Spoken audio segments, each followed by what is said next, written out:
Flintstones, they're the modern Stone Age family. From the town of Bedrock, they're a page right out of history.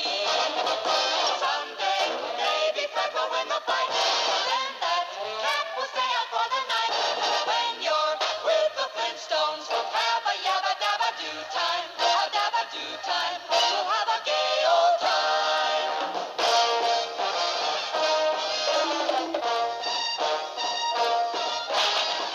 We'll have a gay old. Whoa, hold on. Did you guys see that? What is he doing? He can definitely fit through that window. Fred! Alright, bring in the 3D modeling. We're getting to the bottom of this.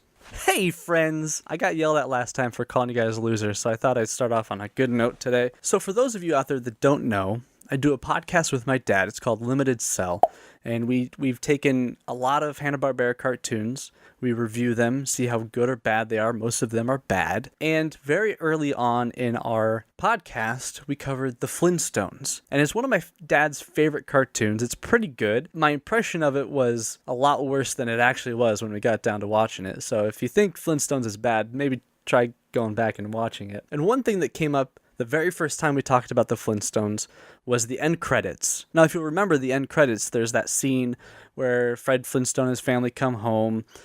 He puts the saber-toothed tiger outside, and then the saber-toothed tiger jumps inside and locks Fred outside. He starts screaming for Wilma and wakes up the whole neighborhood. But if you look at it, it seems like he should be able to fit through that window, right? It's hard to tell scale in a cartoon, but he can definitely fit through that, right? This has come up like 3 times in our podcast, maybe, and like 1,000,000 times in our personal life. Like, it got to the point where I bought my dad a cell of Fred Flintstone for his birthday, and he was like holding up the cell to Fred Flintstone's house in the background, seeing if he would fit in there. I also got the Flintstones Lego set that just came out, and he made me hold up the minifig to the window to see if he'd fit through it, and of course he did. And I was thinking, I played with Blender a lot in high school, and I'm sure not a lot has changed. I'm sure I could pick it back up, learn a little bit, brush up on it. I'm sure that I could 3D model Fred Flintstone in his house to figure out definitively and scientifically whether or not Fred Flintstone could fit through that window on his house. So that's what I did. My initial goal was to just make the hole in his house, make a cylinder sort of shaped like Fred Flintstone, and see if it fits through the window. I might have gone a little overboard. I ended up spending like 9 hours on this thing. I got 9 hours of footage of me working on the model, and that doesn't even include me looking for the right images, brushing up on Blender, posing all this stuff, rendering it all. I'm nothing if not a man of precision. So before we even get into it, there's a couple of things that we need to clear up. So the first thing that we need to establish is which end credits are we using for this experiment? Because there's 2 end credits. There's one that ran from seasons 1 to 4, I believe, and one that ran from 5 to 6, and they both had the same theme. They both had the saber-toothed tiger kicking Fred out and Fred getting locked out. The difference is, one of the windows is huge in comparison to the other. I mean, if you look side by side, like, this window is basically the size of Fred. So obviously he can fit through that. It's this one that we're curious about and that we're going to get to the bottom of. So the second thing that we need to figure out is which house we're going to use. Because back in the 60s, cartoon creators didn't really care about continuity or canon or any of that dumb stuff. So I went through, I found 2 houses that kind of look like it, but aren't quite it. If you look at the end credits, there's a door, no window on the left, and a window on the right. And either the houses that I found had 1 window on the left or 2 windows, or the resolution just sucked and I didn't want to use it. So what I decided to do was I took 2 of the most popular houses that popped up on Google Images and figured out if I lined up the doors to the same scale, the windows were pretty much the same size. So I decided I'll just take one. I moved the window over to the left so it matched the end credits, and that's the one I used. The other thing that I had to do before I started was find the right model sheet. There's plenty of different iterations of the Flintstones out there, so finding the right model sheet was going to be key. There was a model sheet for the Gladstones, which is what the Flintstones was called before it became the Flintstones. Those model sheets are a little, I don't know, the proportions are a lot different than what we're used to for Fred Flintstone today, so I decided not to use that one. I actually ended up using a model sheet from a 1978 series. I believe this one was from the new Fred and Barney show. It just looks more like a canonical Fred Flintstone, the Fred Flintstone we all know and love. So I took the house, popped it into Blender, modeled that up. I took Fred Flintstone, and like I said, I was just going to make a Fred Flintstone shaped cylinder, and I got as body shape close, and I was like, man, that was kind of easy. I bet I could model his nose. So I modeled his nose, and I was like, man, that was super easy. I bet I could model his arms.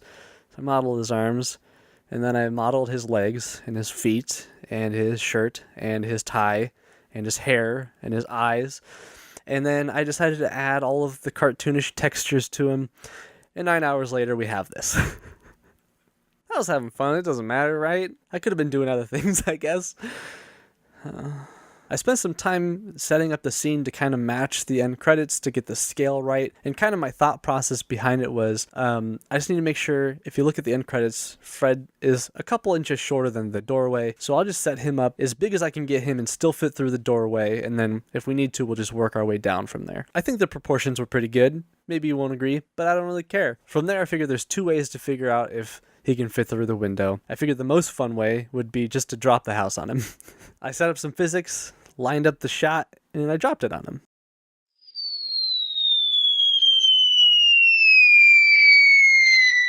And he didn't fit. So I turned the house another 90 degrees to see if he'd fit sideways as opposed to long ways, and I dropped it again. Still didn't fit. That's okay, because I didn't think that would work. I was just having fun at that point. So I took a more scientific approach, a more precision approach. I lined it up like I did before, and I slowly lowered it down onto Fred Flintstone. I adjusted as needed as we went by. It turns out, on the first try, Fred Flintstone fit through the window. I didn't even have to scale him down. Like at the max size that Fred Flintstone could have been, he fit through the window. I mean, the tie kind of like, he would have had to tuck it into his belly a little bit. He might have needed a little bit of prehistoric Crisco. I'm trying to think of a pun for prehistoric Crisco. We'll come back to that one. But dude, he fit right away.